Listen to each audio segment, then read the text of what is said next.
It's that time of year again. Love is in the air, and Valentine's Day is the time to look back at some of our favorite romances of Saturday morning cartoons. And these love stories came in all their different forms. The classic, the eternal, the unrequited, the doomed, the unconventional, the crazy, and the downright silly. The world of animation has brought us some of the most heartwarming love stories ever told, and introduced to us couples who have become models for both endearing and enduring romance. Many of these love stories were brought to us on the big screen, but the small screen romances often prove to be just as heartwarming. And today we're looking back at some of the greatest love stories ever seen in 20th century Saturday morning cartoons.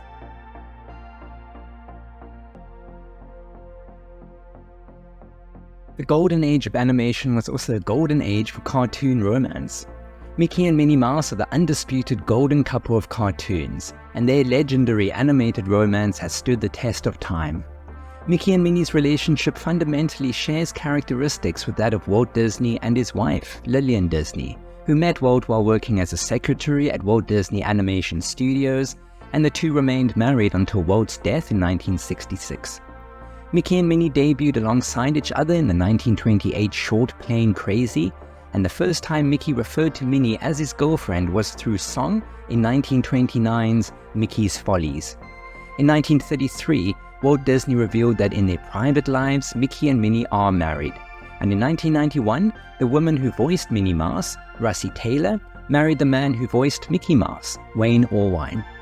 For more on the early origins of Mickey and Minnie, be sure to check out my latest video on the evolution of Mickey Mouse, which I will link to at the end of this video.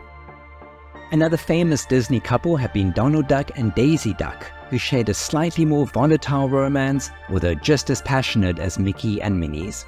Daisy was first introduced in the 1940 short Mr. Duck Steps Up, which featured Donald visiting Daisy at her home to take her out on their first known date.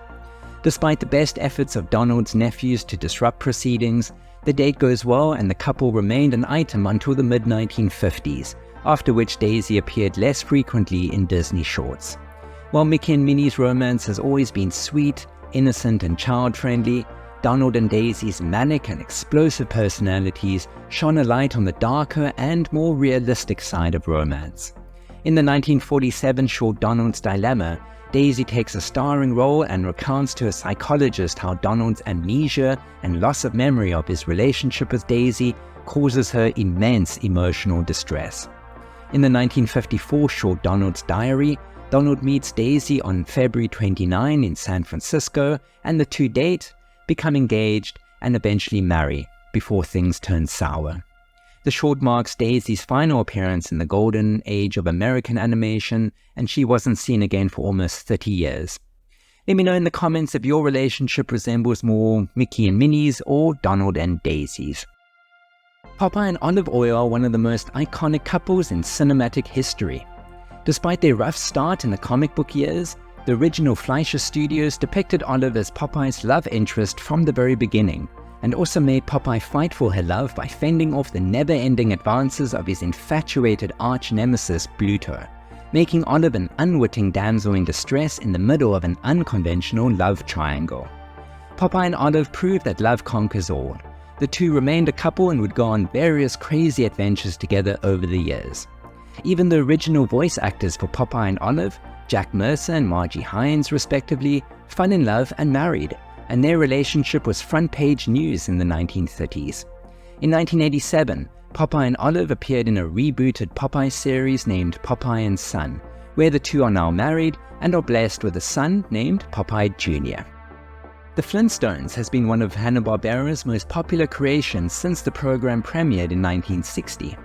A sitcom in the tradition of the Honeymooners, the modern Stone Age family spoofed suburban life, and one of the main draws of the show was the interaction between married couple Fred and Wilma Flintstone, and between the Flintstones' neighbors and best friends Barney and Betty Rubble.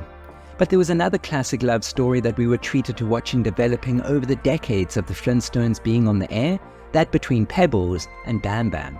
Pebbles is the Flintstones' only child, born in the third season of the show's original run, while the Rubbles adopted Bamm-Bamm after they found him left on their doorstep in the fourth season. Pebbles and Bamm-Bamm immediately hit it off and became childhood friends, spending the majority of their time together. In 1971, the two characters were spun off into their own series, the Pebbles and Bamm-Bamm Show, which centered around Pebbles and Bamm-Bamm now as teenagers and who have begun dating each other. The two navigate their way through high school and their first jobs, and even start a band together called the Bedrock Rockers. And eventually, in the 1993 television special I Yabba Dabba Doo, the two finally tie the knot. Pebbles, who now works for an ad agency, and Bamm-Bamm, who works in a car repair shop, decide to get married after Bamm-Bamm proposes with a poem in the middle of the street. The couple's family and friends attend the wedding, and among the crowd we see caricatures of executive producers William Hanna and Joe Barbero among the wedding guests.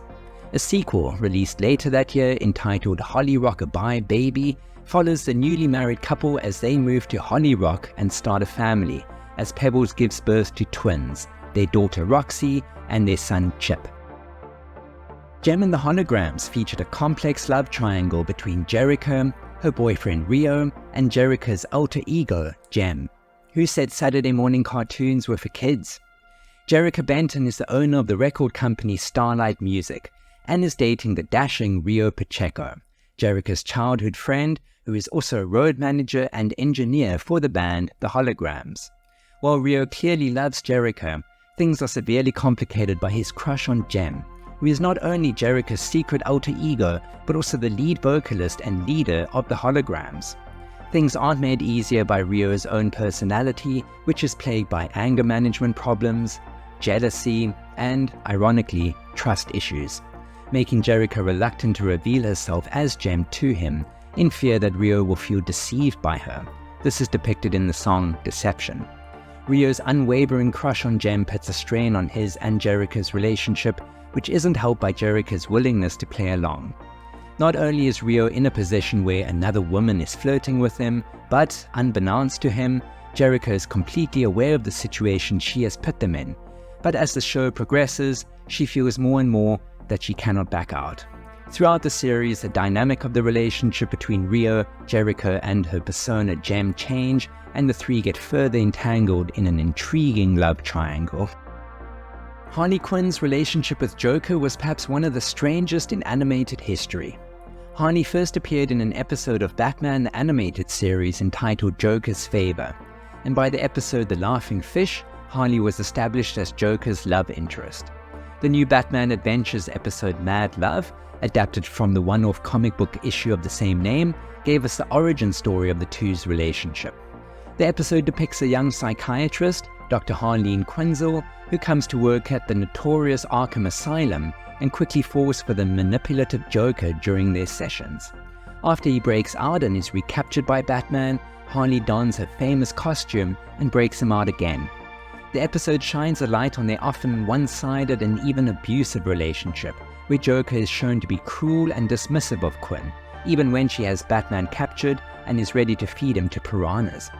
Occasionally she would have her head turned by others and even break away from the Joker, but these moments of clarity never persisted very long, and just a moment's kindness from Joker was enough to bring her back. At the same time, Joker found her a useful accomplice at times, and was often surprised by the depth of her devotion. Another complex relationship developed between Arnold and Helga in Nickelodeon's Hey Arnold.